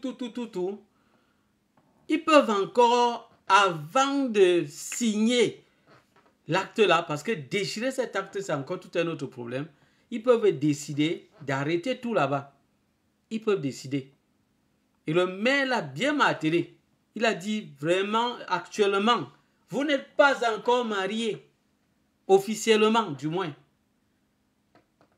Vous n'êtes pas encore mariés officiellement. Donc, vous pouvez encore décider d'arrêter maintenant. Parce que si là, vous vous engagez maintenant, même si une seconde après, vous revenez pour dire que on s'était trompé, ça ne va pas se passer comme ça. Vous allez entrer dans une autre procédure. Il a beaucoup insisté sur la vie de couple. La femme a dit non. Moi, je préfère accepter qu'on me dise n'importe quoi. Elle a pris sa décision. C'était sa décision personnelle. J'imagine, quand pour moi je vois ça, je vois vraiment ça un peu comme ça. C'est pas pour dire que tu vas refuser, mais c'est pour te dire que tu es presque dans une situation pareille. Tu es vraiment presque dans une situation pareille. Donc, tu peux décider, est-ce que ça signifie que parce que tu as déjà dépensé et tout, ça signifie que tu vas forcément venir? Moi, je te dirais non, pas forcément. Pas forcément. Parce que on dit souvent que il faut toujours regarder finalement la situation où tu vas quand même à long terme mieux t'en sortir. C'est ça. Peut-être la dépense que tu as eu à faire, tu peux regarder que peut-être c'est l'argent que tu vas perdre. Mais maintenant, tu peux décider de foncer tête baissée là, mais tu te retrouves en train de perdre beaucoup plus que l'argent. Beaucoup plus. Et il faudrait encore examiner ton couple, la situation de ton couple. Parce qu'il ne faut pas croire que le fait de venir seul ici, ça signifie que les couples, ça se passe toujours très bien. Non, moi je te dis non. Donc il faudrait examiner cet autre paramètre. Il y a vraiment beaucoup de paramètres à prendre en considération avant de dire que tu t'engages. Mais maintenant, lorsque tu te seras engagé, sache qu'en réalité, c'est vraiment toi qui vas vivre cela. Que ce soit que tu renonces, c'est toi qui vas vivre ça. Que ce soit que tu t'engages, c'est toi qui vas vivre. Nous, on a juste ressorti nos expériences à nous. C'est que nous, on a comme avis. Et on le fait de manière, comment on peut dire, directe et terre à terre. Parce que je vous ai dit ici, vraiment, l'une des choses que nous, et moi, je partage comme vision, c'est d'être réaliste et d'être vrai envers les gens. Moi, je me rappelle un monsieur qui a reproché son aîné. Parce que son aîné l'a vu engager une voie qui n'était pas bonne. Il voulait bien lui dire que bon, arrête, n'y va pas et tout. À un certain moment, il lui a dit, bon, en fait, tu peux quand même y aller. À un certain moment, il l'a reproché. Il a dit, non, il fallait me bloquer. Il fallait me bloquer parce que quand tu m'as laissé croire que bon, je peux un peu réfléchir, je suis parti. Moi, je me suis dit que peut-être tu le temps que vouloir me dire que non, c'est bon, vas-y. Mais ici, on a affaire aux adultes. Donc, ça veut dire que vraiment, c'est toi seul qui vas prendre la décision. Toi seul.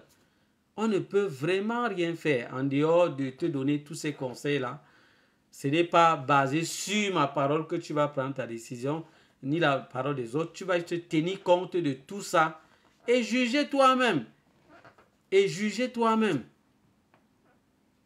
C'est ça. Mais il ne faudrait pas que l'argent que tu as dépensé, c'est l'élément que je voudrais vraiment mettre ici. Il ne faudrait pas que l'argent que tu as dépensé, c'est ça qui te met la pression. C'est ça, ce serait un gros piège. Parce que ça veut dire que là, tu ne viens plus baser sur ton plan, ton projet, ou parce que tu sais déjà ce que tu vas faire. Et non, tu viens plutôt parce que tu as déjà dépensé. Ça, c'est une erreur. C'est au moins l'erreur qu'il ne faudrait pas faire. Il ne faudrait pas venir juste parce que tu as déjà dépensé. Non. Il y a des moments dans la vie où on peut encore s'arrêter et dire que je fais d'abord, je recule d'abord. Et j'accepte que j'ai perdu. Je vais mieux réfléchir. Parfois, c'est encore mieux dans certaines situations. Oui.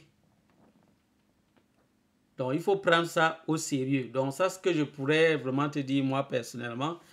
Oui, s'il y a d'autres personnes pour intervenir, allez-y. On a encore quelques petites minutes avant d'arrêter. Oui. Et j'ai envie de dire à la suite de ce que tu viens de dire, que nous sommes tous, en fait, moi, je prends la vie généralement comme étant un projet. Un projet, ça a un début, ça a une fin. Et sur tout le long ou la période d'exécution du projet, on peut toujours faire ce qu'on appelle le suivi-évaluation. Donc, on fait le suivi, on vient évaluer pour voir chaque fois ce que nous faisons, est-ce que ça va dans le sens des objectifs que nous nous sommes fixés au départ. Pourquoi je donne cet exemple? C'est pour revenir un peu à ce que je disais tantôt. Et nous devons chaque fois, nous tous, autant que nous sommes, connaître notre analyse SWOT. C'est-à-dire, nous devons connaître tout ce que nous avons comme force et tout ce que nous avons comme faiblesse. Parce que en tant qu'être humain d'un certain âge, quand nous connaissons véritablement quelles sont nos forces et quelles sont nos faiblesses, eh bien, ces forces, généralement, quand on en est conscient, nous aident beaucoup à aller saisir les opportunités, à s'adapter à différents types de situations. Et les faiblesses, quand nous les contrôlons, ça nous permet de contrôler aussi les menaces.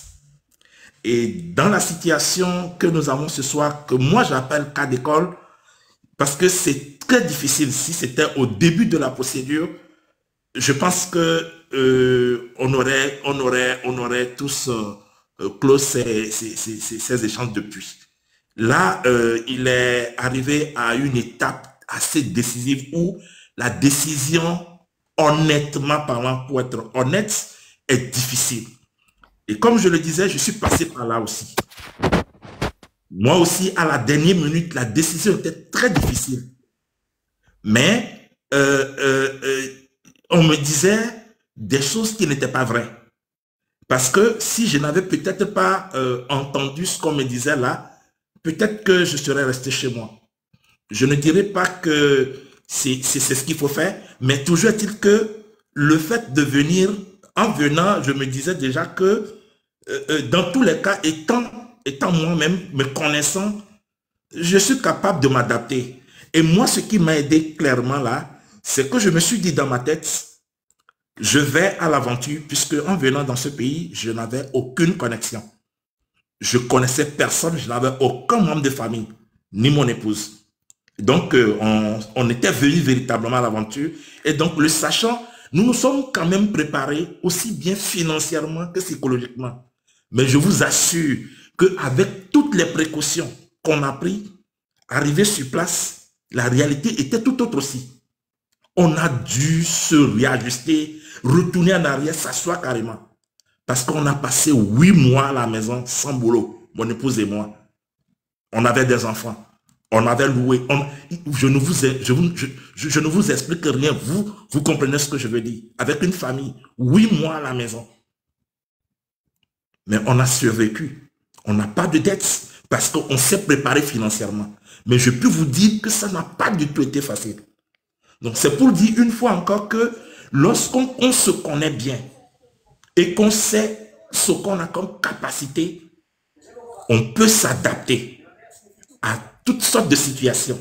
Mais s'adapter ne veut pas dire forcément réussir. S'adapter ne veut pas dire forcément maîtriser la situation. On peut s'adapter à une situation sans maîtriser la situation. Dans son cas à lui, moi je lui dirais encore une fois, véritablement, cher ami, cher frère Freddy, regarde simplement, est-ce que si tu viens demain et que si éventuellement on ne le souhaite pas, on souhaite de tous nos voeux que si ta décision était de venir, eh bien, que Dieu t'accompagne et que toutes les portes s'ouvrent à toi et que tu arrives à réussir parce que c'est possible. On ne va pas se le cacher, c'est possible. Mais on te dit les difficultés qu'il y a dedans pour que tu puisses te préparer. Mais dis-toi aussi, si ça ne va pas, est-ce que au jour d'aujourd'hui, si je venais que ça ne va pas, en retournant, est-ce que je peux retomber sur mes pieds? Si oui, alors il n'y a pas de problème. On peut toujours le tenter. Sinon, regarde alors le peu de temps qui te reste, qu'est-ce qu'il faudra mettre en place de sorte que si tu venais et que ça ne marchait pas exactement comme tu le souhaitais, en retournant chez toi, tu ne retournes pas dans le zéro. Parce que nous tous, tout le monde ici va te le dire, trouver un boulot qui paye ce que tu gagnes, on les compte au bout du doigt. Je sais de quoi je parle. On les compte au bout du doigt. Et ce n'est pas évident qu'en arrivant ici, et que si les choses n'allaient pas, et qu'en retournant chez nous, on puisse retrouver la même chose. C'est pourquoi une soeur tout à l'heure avait demandé la possibilité d'aller demander une mise à disponibilité. Moi, je l'ai tenté dans mon cas. Ça n'a pas marché. Parce que la réponse qu'on m'a donnée, mais écoutez, vous êtes très précieux pour l'entreprise. Si vous décidez de partir, comment pensez-vous que l'entreprise puisse survivre jusqu'à ce que vous reveniez? Et la deuxième question, et si vous ne reveniez pas? À cette question, qu'est-ce que je peux répondre? Parce que je ne peux donner aucune garantie. Qu'est-ce qui dit que si moi j'ai quitté l'entreprise, l'entreprise allait tomber ou n'allait pas tomber, allait être encore en forme jusqu'à ce que je revienne? Qu'est-ce qui dit qu'en venant ici, je reviendrai toujours bosser dans cette même entreprise? Je n'avais pas les réponses, je n'avais pas les garanties à donner. Et donc, dans mon cas, la mise à disponibilité n'a pas fonctionné. Mais ça peut fonctionner dans son cas à lui. À lui de voir comment il est avec ses patrons, comment, surtout pour les études, comment il est avec ses patrons, et de chercher à garantir au moins, tout au moins, son emploi. Au cas où il y a des difficultés, qu'il puisse savoir qu'il ne paie pas tout. Moi, c'est vraiment le point de veille que je voudrais qu'il regarde aussi. Et maintenant, s'il n'y a pas cette possibilité de mise à disponibilité, Alors qu'il regarde, en quittant, sur quoi est-ce que on a peut-être un autre business qu'on gère ou quelqu'un gère pour nous. Nous, dans notre cas, c'est ce qu'on a fait. Parce qu'on avait d'autres business qu'on gérait. Et donc, on a dû mettre des gens. On se disait, au pire des cas, si ça n'allait pas, on revenait gérer nous-mêmes nos business, le temps de nous repositionner. Mais c'est peut-être pas le cas de tout le monde. Ça aussi, c'est une piste qui peut explorer, voir. Est-ce qu'il y a quelque chose au moins qui constitue une certaine garantie de sorte que si éventuellement, on ne le souhaite pas encore une fois, ça ne marchait pas véritablement comme il l'aurait souhaité, au moins, s'il retourne, il ne retourne plus à zéro. Parce que c'est très difficile de retourner à zéro. C'est ce que nous voulons lui éviter ici aussi. Parce qu'en venant ici, il recommence tout à zéro. Il doit apprendre comment on prend un bus. C'est tellement de choses. Il y a l'hiver, c'est tellement de choses. On ne veut pas le décourager, on ne veut pas lui faire peur, mais on veut juste être honnête, sincère ici. Et c'est pour ça que je dis de regarder tous les leviers possibles qui pourraient peut-être mettre en place, de ce que si en arrivant ici, ça ne va pas, qu'il ne retourne pas à zéro, au cas où la mise à disponibilité ne marche pas. Maintenant, s'il décide de venir, de se dire qu'il vient en combattant et qu'il n'a pas le droit à l'erreur, il n'a pas le droit à l'échec. Et c'est possible. En tout cas, moi, je l'ai fait.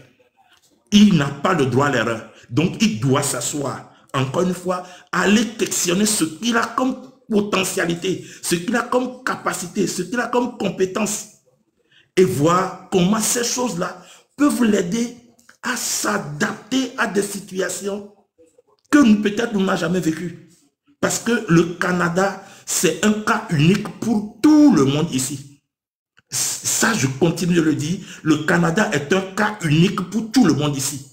On a beau grandir dans la même maison, on a beau travailler dans le même service, on a beau gagner le même salaire, on n'a jamais la même situation au Canada. Je défie celui qui viendra dire le contraire ici. Le Canada, c'est un cas unique. Chaque cas est un cas unique. Chaque immigrant est un immigrant unique.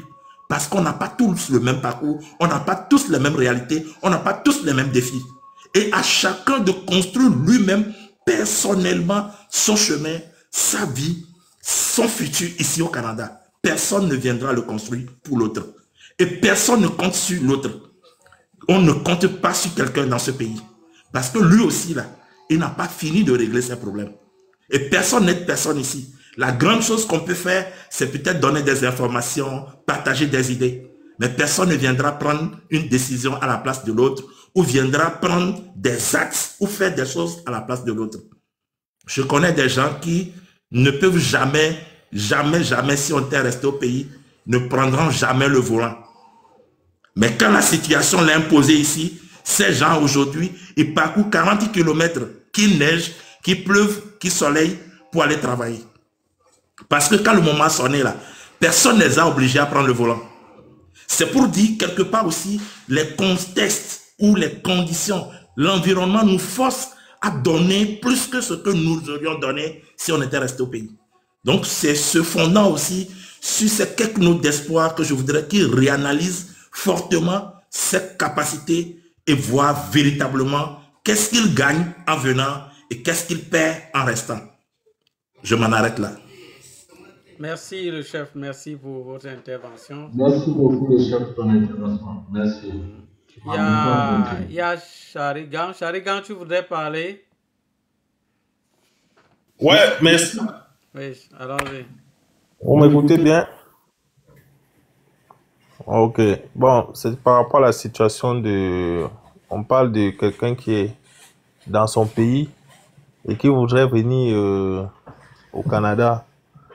Donc, je pense qu'il y a de bonnes choses qui ont été dites, qu'il est important d'évaluer vraiment la faisabilité de ce projet, la viabilité vraiment, et même la sensibilité du projet.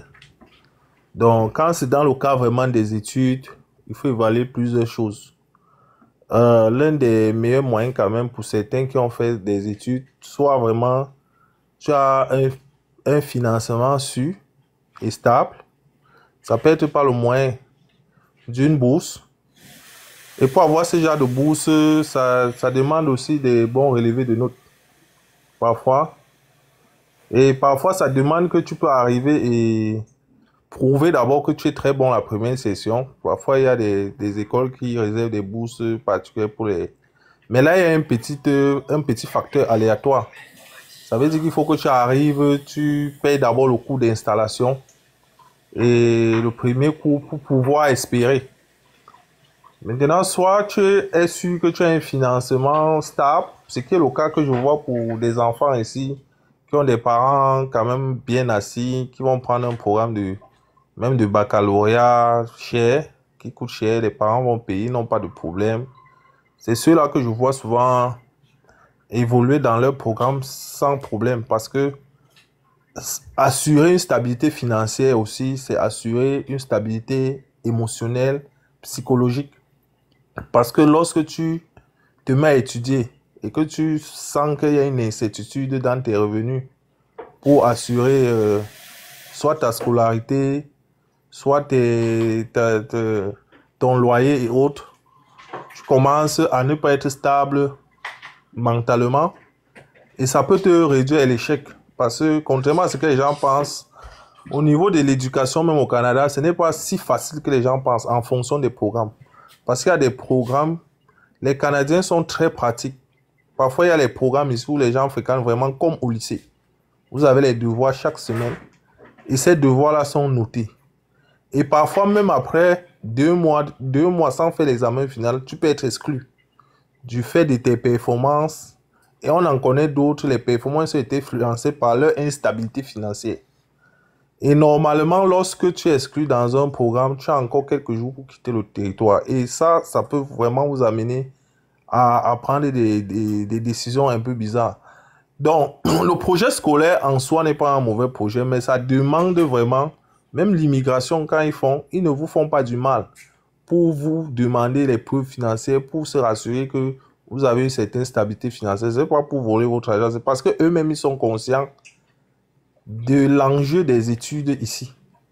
Donc, pour moi, maintenant, pour quelqu'un encore qui est dans le cas où il travaillait déjà au pays, c'est un projet à voir vraiment à la hausse. C'est-à-dire, quand il dit à la hausse, ce n'est pas la même chose qu'un parent qui a ses revenus, il envoie un enfant. Moi, je vais appeler cet enfant une victime.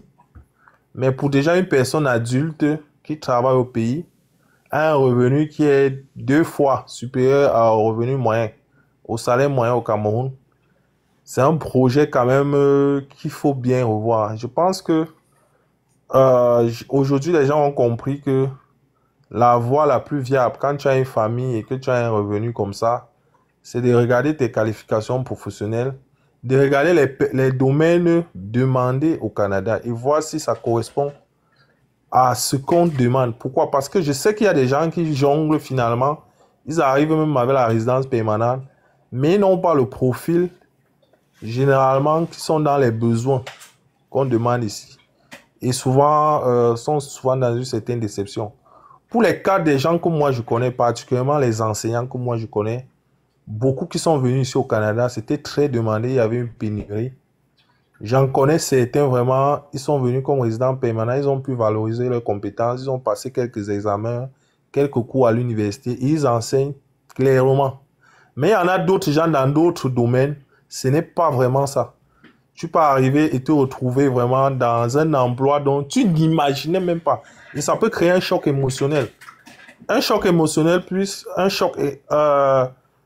choc psychologique. Et lorsque tu as un problème dans ta tête, tu ne peux rien faire en fait. Tu ne peux même pas réfléchir. Tu ne peux même pas prendre les bonnes décisions pour toi. Tu seras embrouillé et tout et tout et tout. Et il y a les gens, selon les gens, le choc psychologique chez certains est plus fort. Tu vois un peu, il y a les gens qu'on voit, ils sont ceux qui sont malades dans leur tête. Ils sont fous. Donc, c'est un projet vraiment à bien étudier, sachant que tu as une famille. Donc, une décision comme ça, il faut savoir que ce n'est pas une décision seulement personnelle. On comprend que c'est pour donner aussi un avenir à la famille, mais il faut savoir que ça peut avoir un impact plus tard sur la famille. Donc, moi, je ne suis pas vraiment pour le fait qu'il faut partir systématiquement. Il y a les profils pour lesquels moi, je peux regarder et dire que je pense que tu as 90% de chances de mieux t'intégrer dans la société en fonction des besoins. Et si vous regardez même les informations du gouvernement, c'est souvent publié. Moi, particulièrement, j'ai souvent un peu apprécié la manière avec laquelle le Québec fonctionne. Ils ont même changé leur programme où ils voudraient que... Parce qu'il y avait des enseignants, quand ils arrivaient ici, certains n'arrivaient pas à enseigner parce qu'on leur demandait des documents qu'ils auraient pu faire au pays. Et quand ils sont ici, ils se rendent compte qu'ils ne peuvent pas avoir ces documents parce qu'ils ne sont pas éligibles en réalité. Parce qu'il n'y a pas parfois une communication entre le ministère de l'Éducation et l'immigration. Donc quand ils arrivent ici, finalement, ils ne font pas le métier pour lequel ils sont venus. Ils se retrouvent donc au McDo, comme quelqu'un a dit, et ça peut être un peu frustrant parce que si tu arrives vraiment, tu quittes d'enseigner au Cameroun, tu arrives ici, tu enseignes tel que c'est demandé, je pense que tu auras une satisfaction, tu auras une satisfaction d'évolution tel que tu voulais. Mais, donc c'est vraiment dans ce sens pour dire que il ne faut pas avoir le projet à tout prix. Il y a le bon côté. Il y a le bon côté. Il y a les gens, par exemple, au pays. Moi, je connais personnellement quelqu'un qui était un très grand mécanicien formé en Ngaoundéré. Ça veut dire qu'il a d'abord fait l'école mécanique autour des engins, des grands engins là. Il n'est même pas venu avec d'abord la résidence permanente. Il a été recruté par une grosse entreprise ici. De par ses compétences en mécanique. Quand il est arrivé ici, finalement, il ne sait pas trop comment ça s'est passé. Il s'est retrouvé aux États-Unis. Actuellement, il est mécanicien à la NASA, à la NSA, au départ de ses compétences. Donc, voilà quelqu'un qui a été réussi. Tu ne peux pas prendre ton exemple qui est peut-être, je ne sais pas, dans un domaine, parce qu'on sait qu'il y a des gens, parfois, ils ne sont dans aucun domaine au pays, ils sont dans le jonglage comme ça. Et finalement, tu arrives ici, tu seras vraiment, vraiment, vraiment surpris. Vraiment surpris. Donc, c'est un projet vraiment à étudier. Le côté positif, le côté négatif. C'est pour ça que moi, personnellement, j'ai pensé, m'inspirant sur ce que j'ai vu sur ce que les Canadiens ont fait ici, à développer une application qui permet d'évaluer ton profil. Tes chances. Je m'explique. En fait, il y a une application ici au Canada, ça c'est pour les entrepreneurs. Les Américains utilisent ça, les Canadiens aussi utilisent ça. Parfois qui te permet d'évaluer ton profil pour voir si tu peux te lancer en entrepreneuriat. Ça te permet d'évaluer tes forces et tes faiblesses. Maintenant, quand tu vois tes faiblesses, soit tu sais que tu peux travailler tes faiblesses pour augmenter tes chances de te lancer dans le business, soit tu peux voir que tu ne peux pas les améliorer et tu abandonnes tout simplement le projet. Donc, ce n'est pas vraiment une affaire systématique. Étudiant là, c'est un statut vraiment, je dirais précaire. Soit c'est précaire, soit c'est vraiment pour des personnes qui sont, là tu es vraiment prêt. Il y a des gens, des chanceux. Moi, je n'aime pas jouer avec le côté chanceux des 1% là. Il y a des chanceux qui sont arrivés ici. Ils étaient dépourvus. On ne sait pas comment ils ont fait. Ils ont pu s'en sortir. Mais ça, c'est une personne sur 10. Et on ne peut pas prendre l'histoire d'une personne sur 10, même si elle est inspirante, pour penser qu'en répliquant la même chose, ça va marcher pour nous. Parce qu'en répliquant, le système ne change pas. Le système peut finalement vous rattraper. Donc moi, je ne veux pas être long pour monopoliser la parole. Ça, c'est ce que je vraiment tenais à dire à ce niveau. Merci Sharingan pour ton intervention. Les amis, on va bientôt devoir s'arrêter. Ce que je pourrais dire, c'est que la balle reste vraiment dans ton camp. Freddy, beaucoup de courage parce que j'estime que tu en auras vraiment besoin pour pouvoir te décider. C'est bien d'avoir quand même eu le courage de poser ton problème en public. C'est très important. Et je dis merci vraiment à tous ceux qui sont intervenus par rapport à cette situation, que ce soit dans les commentaires, parce que je dis toujours aux gens, il faut lire ce qu'il y a dans le chat. Tout ce que les gens disent dans le chat. Il y a des gens ici sur YouTube qui donnaient également des conseils concernant les études par rapport au montant que tu vas devoir payer ici, qui ne conseillent pas. Donc, il faut lire ce qu'il y a dans les chats. C'est très important. Et les interventions de tous ceux qui sont intervenus, c'est bon. Il faut vraiment prendre tout ça en considération. Et après, tu prendras ta décision. Un autre aspect que je voudrais dire, s'il vous plaît, dans le live, je le rappelle une fois de plus, faites vivre le live. Chacun doit se dire, je dois faire vivre le live. En likant, en voyant également ce qu'on appelle les cœurs. Il faut être là en train d'envoyer les cœurs également. Tout ça, ça compte pour que le live soit actif. Je reçois de temps en temps les messages ici que le live va s'arrêter parce qu'il n'y a pas assez d'activité. Donc, quand vous êtes là, il faudrait vraiment envoyer ça, s'il vous plaît. Pensez également à partager le live pour que d'autres personnes également puissent en bénéficier.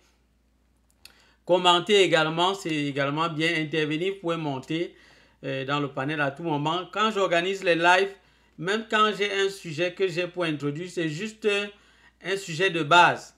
Sinon, la priorité est donnée vraiment au témoignage, au partage d'expériences et à la réponse aux questions que les gens ont. Puis il y a beaucoup de gens qui voudraient savoir est-ce qu'il faut aller, est-ce qu'il ne faut pas aller. Ils présentent leur situation, on leur donne des conseils. D'autres qui aimeraient partager ce qu'ils vivent au Canada et ils aimeraient avoir quelques conseils. Donc, on met toujours ça en priorité. Donc, même lorsque je commence à développer un sujet, n'ayez pas un problème à monter dans le live. Montez si vous voulez le faire, monter et puis vous prenez la parole. Si c'est un témoignage ou une question, c'est prioritaire devant tout. Devant tout ce que j'ai à dire. C'est prioritaire. Et si vous voulez enrichir ce que je suis en train de dire ou poser des questions, c'est toujours bon. On le fait ici en famille vraiment. Et on va garder cette atmosphère-là pour toujours. Et j'aimerais vous dire en passant, moi je fais dans la maintenance informatique. Et c'est-à-dire non seulement je forme, étant même au pays déjà, je le faisais, je forme des gens dans le dépannage des ordinateurs à distance. Je forme des gens dans plusieurs pays. Ils sont situés dans plusieurs pays, en France, en Belgique, dans tous ces pays d'Europe. Et également en Afrique, il y en a vraiment plusieurs que je forme dans ce domaine. Et je voudrais vous dire que c'est même l'une des choses qui m'a vraiment beaucoup aidé, même quand j'étais encore au pays. Donc, je fais dans ce domaine-là. Je fais également dans la vente des ordinateurs. Donc, pour ceux qui ont besoin d'un ordinateur ici, au Canada, vous allez aller sur mon site web et il y a il y a la liste des ordinateurs disponibles. Vous allez choisir ce qui vous correspond. Vous cliquez. Lorsque vous payez, on va vous expédier. C'est un peu exactement comme sur eBay. Donc, vous avez la possibilité d'acheter votre ordinateur. Vous serez livré, peu importe l'endroit où vous vous trouvez au Canada. Donc, si vous voulez peut-être avoir des conseils sur le choix, vous allez me contacter par mon numéro WhatsApp. C'est dans ma bio. Dans ma bio, il y a 3 liens. Le premier, c'est pour la chaîne YouTube. Et je vous conseille également d'aller du côté de YouTube. Vous pouvez également me suivre de ce côté. Ce que je partage là-bas, ce n'est pas la même chose ici. C'est vraiment pas la même chose. Donc, vous pouvez vous abonner là-bas, activer la cloche de notification pour ne manquer aucune de mes vidéos lorsque je les poste. L'autre lien, c'est pour me contacter, le lien WhatsApp. Vous me posez votre problème parce qu'il y a des gens qui me contactent. C'est pas facile, franchement. Je fais beaucoup de choses et franchement, c'est pas toujours évident que je lise tout. Donc, si elle ne vous répond pas directement, ne vous fâchez pas. Je vais arriver à votre message. Je vais me battre et je ne pourrai pas répondre à tout. Mais je vais me battre quand même. Je me bats à répondre au maximum. Donc, si vous m'écrivez, posez votre problème directement. Parce qu'il y a des gens qui m'écrivent, ils m'écrivent, disent salut, bonjour, comment tu vas? Non, j'aime pas trop des messages comme ça. Il n'y a pas vraiment assez de temps. Donc, vous pouvez venir, vous poser le problème directement. Moi, je préfère ça comme ça. Et le troisième lien, c'est le lien de notre site web où vous pourrez donc commander ou acheter vos ordinateurs. Et pour le dépannage des ordinateurs également, si vous avez un ordinateur en panne, sentez-vous libre de nous faire signe. Si ça ne s'allume plus ou bien c'est devenu lent ou il y a des problèmes au niveau du clavier et tout, je dépanne que ce soit le software et le hardware également, c'est-à-dire le matériel, y compris la carte mère. Donc, je suis spécialisé même en particulier sur la carte mère. Donc, voilà un peu. Je vous dis merci d'avoir pris part à ce live. Merci vraiment pour vos interventions. Merci pour tout ce que vous avez apporté comme contribution. Pour ceux-là qui ne connaissent pas, partagez-leur l'information qu'on organise souvent des lives, qui viennent, ils s'abonnent. Dès qu'on sera en live, ils seront au courant. Partagez-leur l'information. Et voilà, je vous souhaite de passer une bonne soirée, une bonne nuit pour d'autres. Et beaucoup de courage à nous tous qui sommes ici au Canada. Vraiment, nous prions Que Dieu réalise nos projets et qui nous permet de réaliser nos rêves vraiment et de mieux nous en sortir, qui nous maintienne surtout en bonne santé physique comme mentale. Ça, c'est vraiment ce que je souhaite pour nous. Et surtout une bonne stabilité pour ceux surtout qui sont venus en tant que couple et tout. Une bonne stabilité à la maison et tout. Voilà les amis, ça sera vraiment tout. On se dit vraiment à bientôt pour un prochain live ou bien pour d'autres vidéos. Bye bye, portez-vous bien.